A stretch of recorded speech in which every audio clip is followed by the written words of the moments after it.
Alright everybody, we've got a special bonus for you guys. All of us in the TBWNN, we've got a clever way of memorizing the 10 Commandments. So we're going to teach it to you guys right now. All you need to memorize the 10 Commandments is your 10 fingers. The Bible, the Old Testament, people used to read from right to left in Hebrew. They didn't read from left to right. So we're going to learn the 10 Commandments on all of our fingers, starting backwards, starting from the right thumb.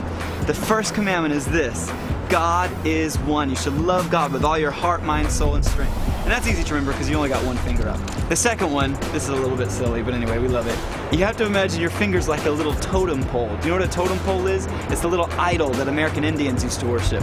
And that represents no idols. One God, no idols. The third finger, the Bible says, don't take God's name in vain. When you do stuff, when you blaspheme God, that's kind of like you're giving God the finger, and you don't want to do that. And that's the third commandment. Don't take God's name in vain.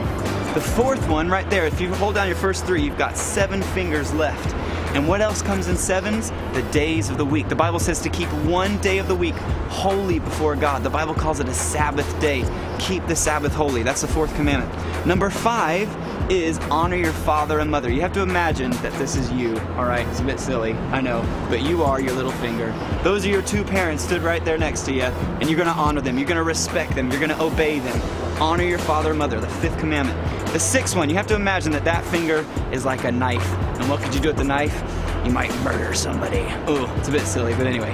That is your knife, and do not murder is what it represents.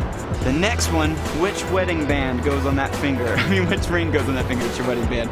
And that represents honoring your wife or your husband. Don't commit adultery. Don't have sex outside of marriage. That's what that 7th commandment is. This one right here, it's a bit tenuous, I know, but anyway, we like it. We memorize it this way. If you were to reach out and steal something, what's the first finger that would get to it? Probably that longest one in the middle. Do not steal. That's what that one represents. Second to last, if somebody blamed you for something that you know you did, but you didn't want them to know you did it, you'd go, it wasn't me, it was them. The Bible calls that bearing false witness, and we shouldn't lie. That's what that one represents. Don't bear false witness. Do not lie. And then the last one, if someone were to say to you, you know what, I really like your car, I really like your house, I really like your wife or your husband, but you know what, I'm not going to covet them. It's cool with me.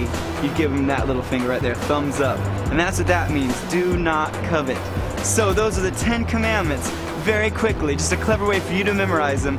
It works for all of us in the TBWNN. Hopefully it works for you guys. The Bible says that the law is useful for all sorts of reasons. We wouldn't even know what sin was apart from the law. And it's like our teacher to lead us to Jesus Christ. When Jesus died on that cross, He proved that we could have forgiveness for all the wrong stuff we've done. And now we must seek to honor God with our lives. That's the 10 commandments just for you guys.